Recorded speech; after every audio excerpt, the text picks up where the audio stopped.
స్వామియే శరణమయ్యప్ప.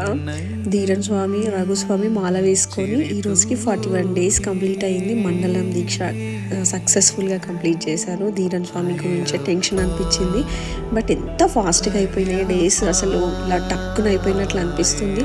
అయ్యప్ప దయ వల్ల మంచిగా కంప్లీట్ చేసినారు పూజ.